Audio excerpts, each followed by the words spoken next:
Hello, welcome to another episode of The Conscious Cruiser. This is episode 5, and today we're going to be talking about the know before you go approach to cruise ship port days. But before we do that, let's introduce the rest of the cast. Who have we got here today with us? We've got Alisa from Alisa's Adventures in Cruising. Hi, everybody. Oh, hey. Scott from Controversial Cruising. That's right. And Good I'm morning. Chet from Leg Journeys. All right, guys. Thanks for joining us here on this podcast. Before we get going, let's check this out.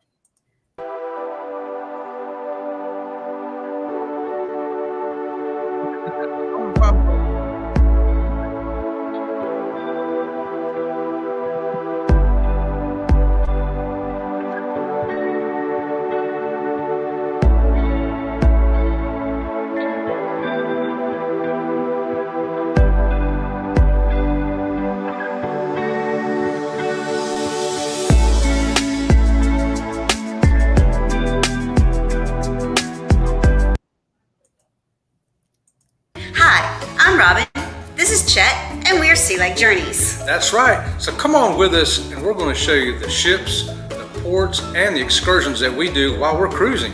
You can find us on Facebook, Instagram, Spotify, and of course, YouTube.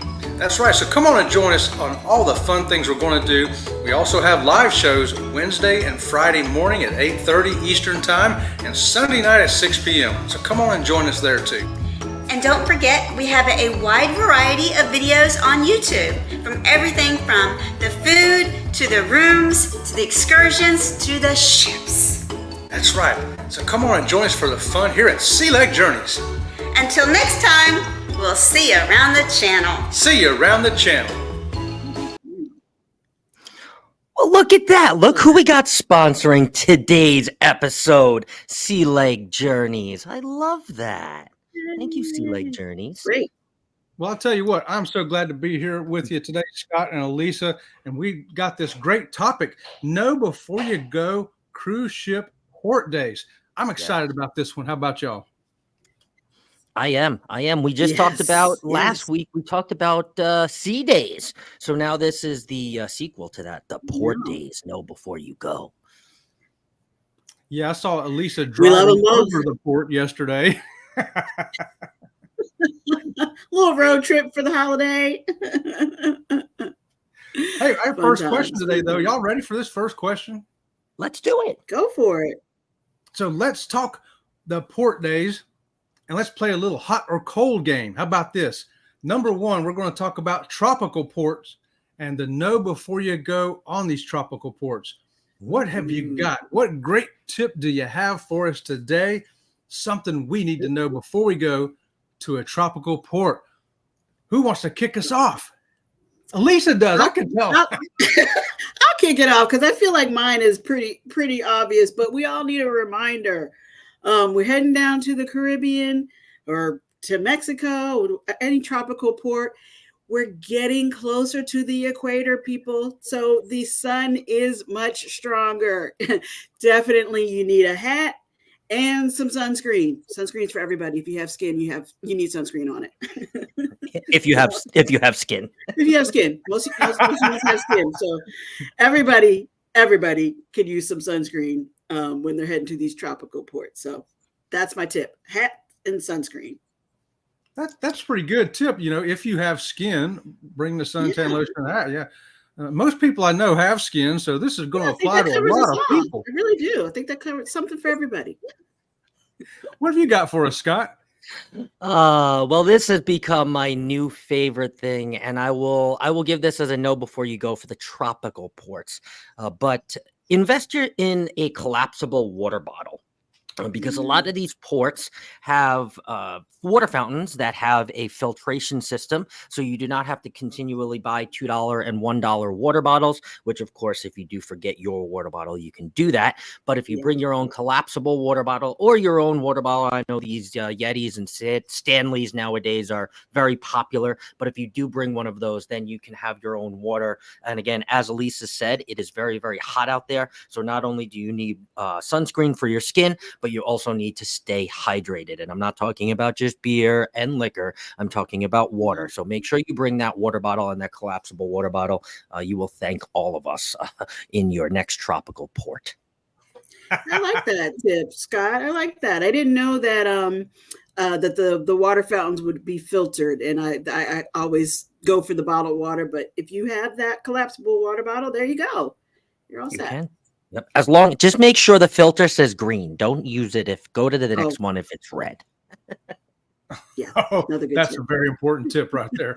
Very Stay hydrated in these tropical ports. Yeah, I just want to add on to that. You know, if you can get the water off the ship and carry it like Scott's recommending, that's fantastic. That's perfect. If you forget to bring one of those, though, definitely stick with the bottled water, and because the water at these ports can make you sick. Okay. We also recommend if you're getting a drink off of the ship out there in those ports, beware that sometimes ones with a lot of ice in them, because the ice is made from local water, that can affect you as well. So recommending bottled water if you don't carry it off the ship. And the drinks, maybe stick with bottled stuff, glasses of wine or beer, things like that, that you won't have to get the ice that could be contaminated from a local source. Very true. Or take that bottled water. Here's like a put together, right? Take the bottle that you've taken off the ship, your Yeti or whatever, and then take the cold bottle and pour it into your water bottle so your water stays cooler longer, and that water bottle doesn't become really, really warm and hot in 13 minutes. And you're like, okay, well, now I got to go buy another one. Look at us putting together tips. I'll tell you, I like the putting together tips thing. This is great. And the suntan lotion that Alisa was talking about, there's a big thing now about reef friendly, which I was looking in the store the other day because I was curious about this one, Alisa. And it appears that nowadays almost all of them have gone to reef friendly formulas. So you should be able to get it real easy now. Yes. Yeah. Yep. Everywhere your sunscreen is sold. Yeah, for people with skin. For people with skin. Okay, so hey, what about cold ports, y'all? Next stop is at a cold port, and we need some know before you go tips about going to those cold ports. And I know that both of you guys have been to Alaska this year. We're going to kick it back over to Scott first, though. What do you recommend there, Scott, for these cold weather ports? All right. Well, I know Alisa is going to be laughing at me on this one, but this is for everybody, and I have made this mistake. So I am going to tell you, it is not about style when you go to these cold ports. I know everybody wants to be stylish and, hey, look, outfit of the day. Look at me. I'm in Alaska. But unfortunately, Alaska is a little chilly, a lot chillier. It's not cold, but it's a lot chillier than most of us are used to. Okay, so here's my tip. Bring a hat, bring some gloves. Even if you don't think you look good in a hat, this is me talking to me, bring the hat. Because otherwise you're going to have to buy one there. There's tons of them there. Don't worry, in case you forget and you want to catch a can hat or a Juno hat. Believe me, they're there. Otherwise, bring your own hat, your own gloves.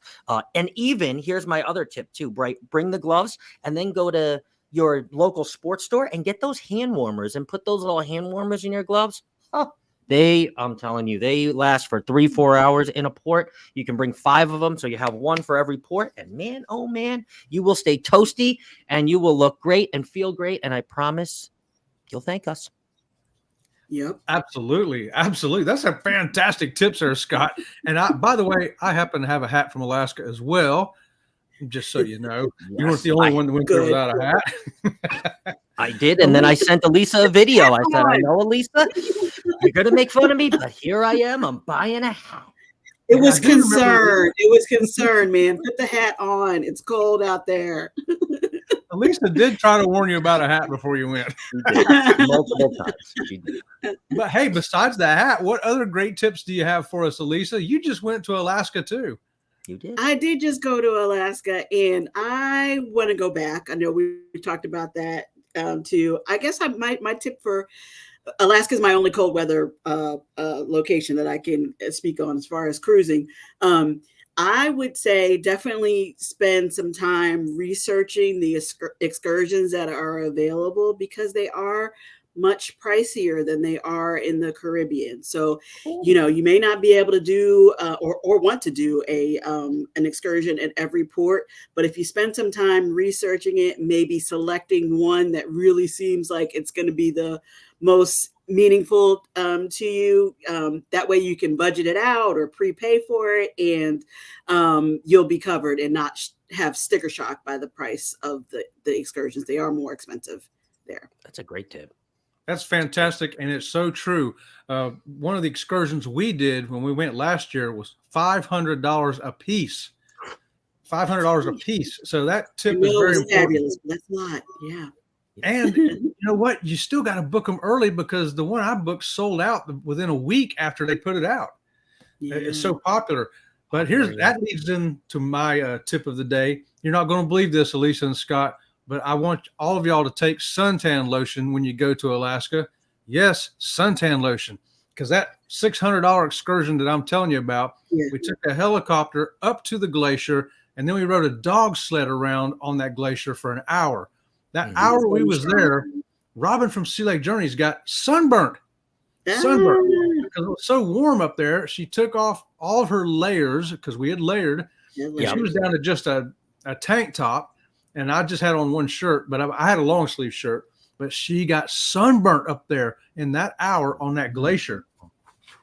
So bring your suntan lotion. Sunscreen, people. Yep. Definitely sunscreen. Yeah, you don't even think about it when it's colder, but the sun is still present there, and even more because there's less cloud coverage, believe it or not, in those places, unless it's raining. We're not talking about that. But when Alaska is sunny, which it is I wouldn't say most of the time, but half of the time at least, those sun rays are definitely still beating down on you. So good tip. Reflecting back off of the snow and ice, right? So it's Yes, absolutely reflecting. Yeah. So y'all got any other ones? I had one more that I thought was kind of important. A lot of times when you go, it can be rainy up there too, because believe it or not, there's a rainforest up there where you go typically cruise to. So you might want to take a little poncho or a rain jacket or something waterproof to put over you in case you're out on these excursions and the rain comes down and you don't have a place to escape it. Just a recommendation for you. That's a really good tip, because you can get them here at home for $1 or $2 at the dollar store. But if you wait until you go to Alaska, they're going to charge you $7 or $8, which doesn't sound like a lot, but for them, it's a $700-800 markup. So you could just get a few, get 15 while you're at the dollar store. You're going to be going on cruises. So set up a raincoat stand and make some money while you're there. Raincoat stand. I know before I went, Scott was telling me about the 3-in-1 jacket, and I'm not plugging any particular brand, but those style jackets where you could have the outer rain layer and then the inner, fleece for warmth. Yes. Those are very handy, and then you don't feel like you're packing too many things. Yes, they're all useful. Yeah, we bought those on the Princess cruise ship for like $35. Waterproof on the outside, really warm, have the hood. It was a great deal. So they will have, believe it or not, better deals on jackets there than in Florida. But the raincoats are going to cost you. That must have been pre-inflation, though. $35. No, there were some good sales. That's some good stuff. Yeah. Want one of them. It was a great deal. That's all I got to say. Okay, so we can move on to number 2 here, y'all. The debarkation, know before you go. To the gangway and to get off the ship, debarkation day. There's things that everybody out there needs to know to be the conscious cruiser. Let's kick it off with Alisa. What kind of tip have you got for us? Well, we always say embarkation is the saddest day, or is the happiest day. Disembarkation is the saddest. You're not ready to get off. At least I'm not. So this is getting off in ports, Alisa. This is getting off in ports. This isn't like the last. Getting off in ports. Okay. Well, getting off in the ports, not the last day. You still kind of need to know when the ship is going to be in port. So again, I think I mentioned last time, like the Fun Times or your Carnival or your cruise app, so that you can kind of judge your day. You're planning out your day. If you're going to get off for an excursion, obviously the cruise ship is going to tell you the exact times. But if you're making alternative plans, don't count on being able to get off the ship at 7 a.m. because you might be in port, but you still got to go through that whole process. They have to give you the clearance to get off. If it's a tender port, you have to allow time for that. So just not cutting it all so close, give yourself enough time to do what you had planned to do for the day. That's awesome. Great tip right there, Lisa. How about it, Scott? What have you got to add to that? So my know before you go, I am going to take the really precautionary tips for the getting off the ship. And this is for not only new cruisers, I think this is for all of us. And this is a good time to take a step back and remember this. If you have any type of prescription medication, your passport, anything of importance that is a primary document that may get you from one place to another, or something that you rely on, like your prescription medications, take your cell phone out and take pictures of it. Okay. This doesn't guarantee that it's absolutely going to work, but if you have pictures on your cell phone with your name clearly on your bottle and you have an ID in your hand, okay, Carnival may be able to get that prescription back to you if you become stranded on the island, or, if you have to fly home and you have a passport photo in your phone, maybe the consulate or somebody can help you. But if you have nothing on you and you just say, I have nothing but my ID and my phone, well, guess what? It's going to be a really hard time if you get stranded. Okay. It's going to make it easier. And again, I'm not guaranteeing anything, but safeguard yourself and take that precautionary tip. Anything that is of real importance, take a picture of it, right? Just take a picture of it. And I know you're not going to take your medicine off the ship. Some people don't like taking the passport off because it's too bulky.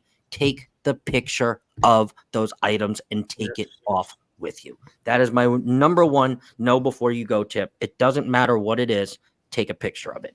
Yeah, 100%, 100% on that. And take a picture of the sign when you leave the ship that has that phone number to call back to the ship representative and the ship time. Make sure you know the ship time, guys. Yeah. The only other one I had to add to this. Oh, go ahead. Oh no, I was going to say, just to add to what Scott was saying about the passport, and I've only seen this in Alaska, but maybe it's just sticking out in my mind, where I was looking through some of the excursions, and there were a couple that actually said you needed your passport with you, and it wasn't a typo.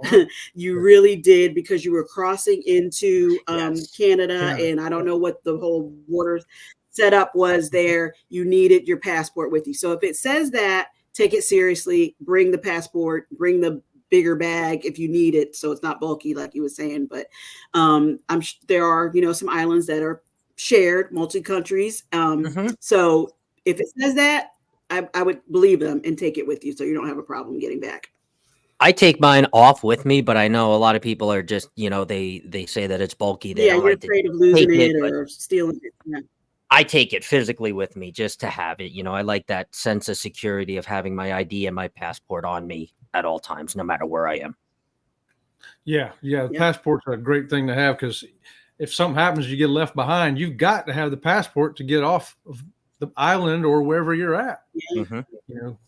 Hey, all right. I only got one other tip to add to this. It's something you might want to leave behind, and that's your valuables that aren't necessary. If you got the nice rings you like wearing, or nice earrings or necklaces, we recommend leave all that on the ship. It can make you a target. People will look for that. They say, oh, they've got stuff, I'm going to go take their stuff. So just leave all that fancy jewelry and stuff behind. Like Scott said, you don't have to be the prettiest person getting off the ship today. Just get off and go have fun, and leave your valuables behind so that somebody don't make you a victim. Great tip. Leave the earrings for elegant night when you get back on the ship. Exactly. You know it. Okay, we've got a couple more things here for you guys. Some more fun stuff here. And right now, I want you to think about a port in your mind. Pick a port and give a know before you go about that specific port of call. Okay, I know you've got some in mind, ports that you've been to. Scott, kick us off with this one, please. All right, I'm going to kick us off. Before I get crabby about this, Okay. Okay, I am going to pick Juneau. Okay, I've been to Juneau twice, and I have released this tip multiple times. And not only have I seen many cruise vloggers go to this place, and I'm just wondering why. But my tip is, if you are going to Juneau and you cannot wait to get crab legs, and Tracy's, you can come after me, please avoid Tracy's Crab Shack. Okay, Tracy's Crab Shack does get funded by all of the major cruise companies, and that is why their crab legs are inflated probably 2 times more than the average crab leg in Juneau. Okay, you can go right around the corner to Alaskan Brewing Depot, and there's no sponsorships here on this podcast, but I'm telling you, as a cruiser and a conscious cruiser, you can get those same crab legs for $70. Okay, it is the same crab. I promise they're swimming in the same ocean. I promise it's the same net. They're probably caught by the same fishermen. Okay, and it's $70 for those crab legs. I just went there a few months ago, and I do not eat crab legs too much. I did have a sampling and a tasting of my buddies, but he got the whole $70 dish, and it was the same exact thing. And you don't have to stand on that huge long line. Again, they do that. Again, that huge long line makes it look like they're the best crab shack in town. And yeah, you're paying $135. They've got a prime location. Very enticing. That's why. That's also why they do it. And then here's my piggyback tip to that too. Okay, if you're going to any of those Alaskan ports, and let's just talk about, let's say, like Icy Strait. If you go to Icy Strait, don't let them talk you into seafood and tell you that it's authentic in Icy Strait. All of the seafood that you're going to get from Alaska is going to come from Juneau. Okay, so the closer that you get to Juneau is going to be the closer that it's actually from that port. They all take boats, and they supply each other with that. And so don't be going to Icy and think that you're getting Icy Strait fish. It is from Juneau. So yeah, Juneau. Avoid Tracy's Crab Shack, and then definitely get all of your seafood if you like seafood in Juneau. So there's my know before you go Alaska port tips. Juneau. Money saving tips are the best kind of tips. Thanks for that, Scott. They are, of course. Just want everybody to know. Just want you to know. We want to go, Chet? That's you, Alisa. Come on. What you got? Okay, well, I guess if we're talking about money saving tips, I'm going to talk about Nassau just because most ships go there heading to the Caribbean. So there are lots of public beaches in Nassau. You don't have to pay to do one of those beach excursions if you don't want to. I think the closest to the cruise ports is Junkanoo Beach.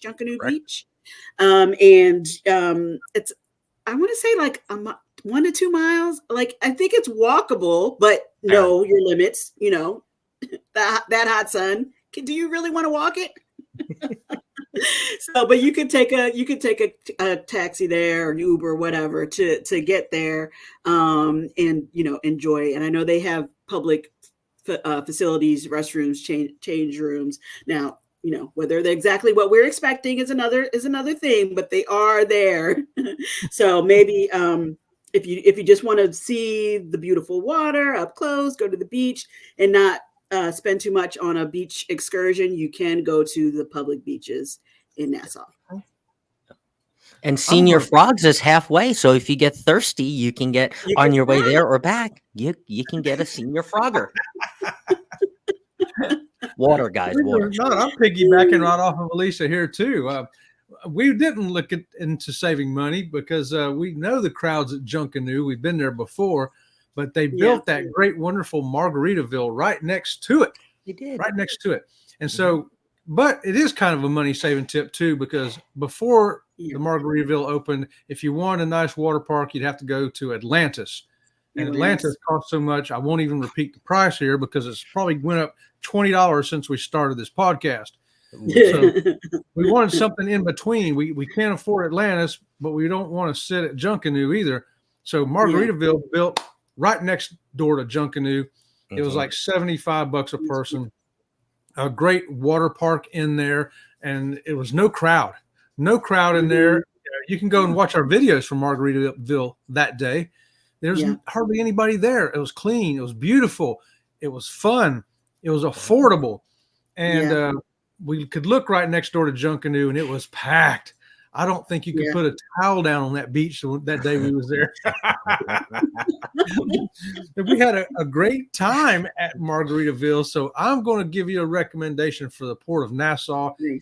You can't afford Atlantis, but you don't necessarily want to be on the really crowded public beach. That middle of the road thing is going to be Margaritaville for you. I like that. Good tip. Good tip. Good tip. They have good cruise ships too. Fun cruise ships. I've been on both. Very fun. Are you I'm a big fan of Margaritaville. Yeah. Yep. I know. I can't believe y'all got on that ship and left me and Alisa behind. We were there.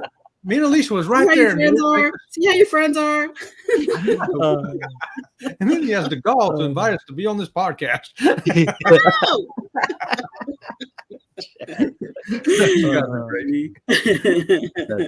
That's my big tip for a particular port. I do have an additional tip for anybody who's wheelchair bound or in a scooter or wheelchair. If you're going to the private islands, these are the best places for you to go to a beach day, if that's what you want to do, because they'll have the mobility beach wheelchairs, I call them. They got great big giant wheels, and they can roll out in the sand. And they're first come, first serve. And I always see plenty of them. I see people using them, but there's still plenty more. So know that you can go to the beach. If you are on a wheelchair or scooter, you can go to the beach, go to the private islands. That's what I recommend, whether it be Great Stirrup Cay for NCL, Princess Cay, or Half Moon Cay for Carnival and Princess, Coco Cay, right, for Royal Caribbean. So they've all got private islands, and they have beach accessibility for you if you need it. I didn't know that's what those were for, Chet. For all these years, I just thought they were. I didn't know what they were. To tell you the truth, I had no idea until this. I thought it was a beach buggy. I thought it was like an excursion or something. You sit on it, and I don't know. Wow. I've rode on them things. I got pushed. Yeah, MSC's private island. That island. Great. Whatever that one's called. Okay, the private island for MSC. Now I can't say the name of it. Yeah, I used the wheelchair thing there at the beach, and it was great. It worked great. That's awesome. That's awesome. My apologies to MSC. It's going to come to you. No worries. It'll come to me right after we end this podcast. Right. Okay. Hey, we got one more question though for us today. And it's the question of the cast. Okay. Is there a specific port of call you ready, Scott? You will not get off the ship for, and why?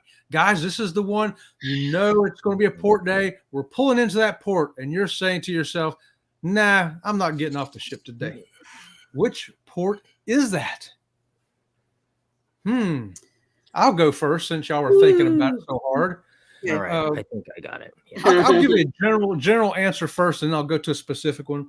A general one is maybe I've been there 8 times already, and I've done what I wanted to do, and I kind of just want to sit on the ship.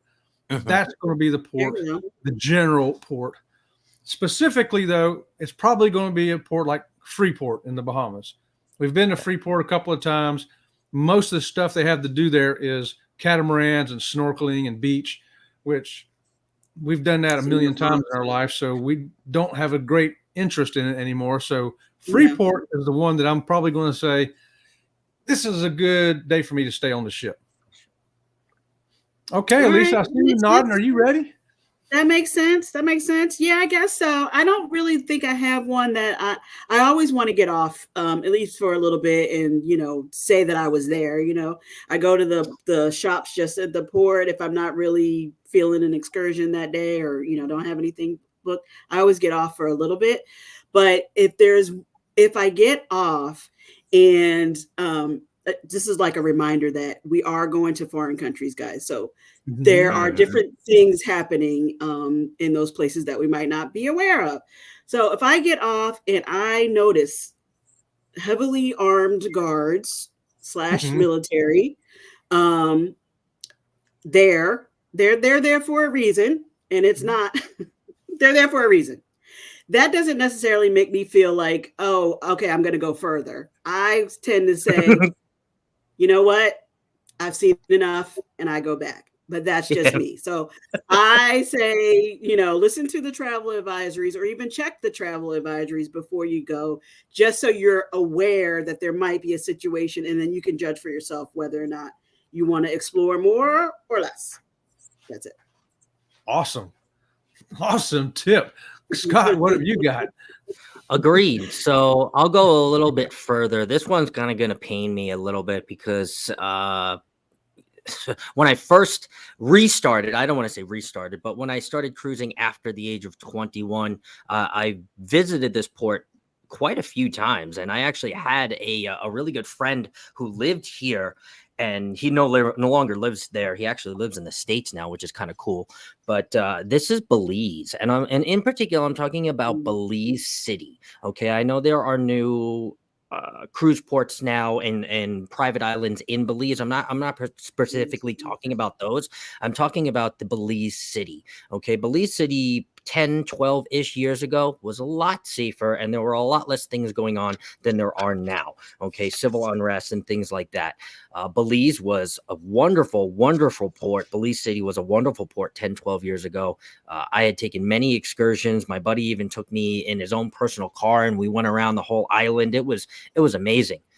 But I couldn't imagine doing that now in Belize City. If I was going to Belize and I was going to the centralized Belize City area, I would opt to stay on the ship because many things, right? Safety, because it's just not what it used to be. There's not as many things that are offered now in Belize as there were.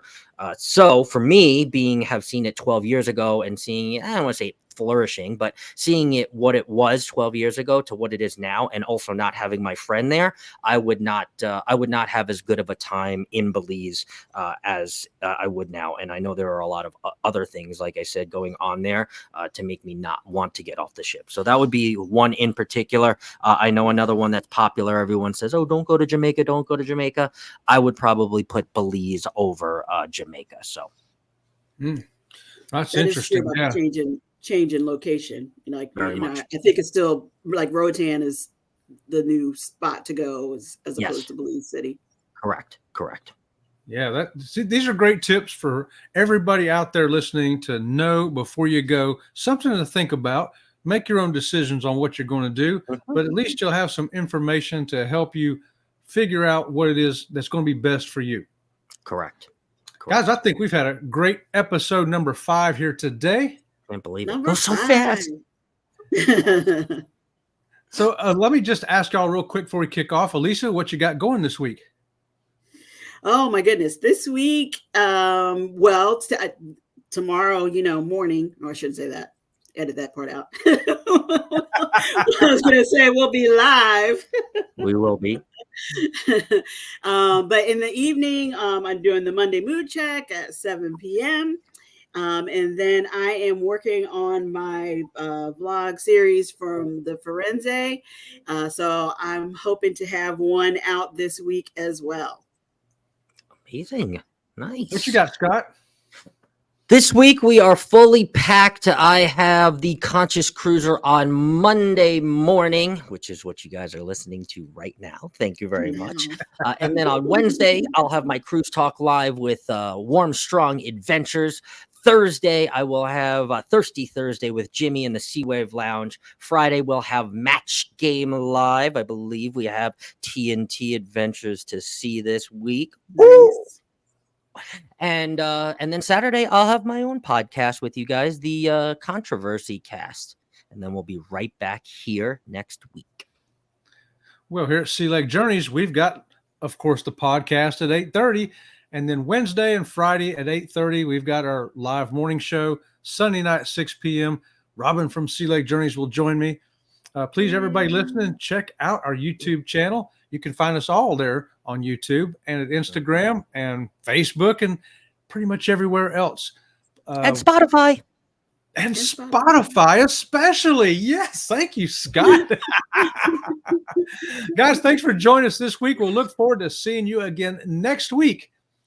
This was fun. In conclusion, we'll say goodbye for now and Know before you go.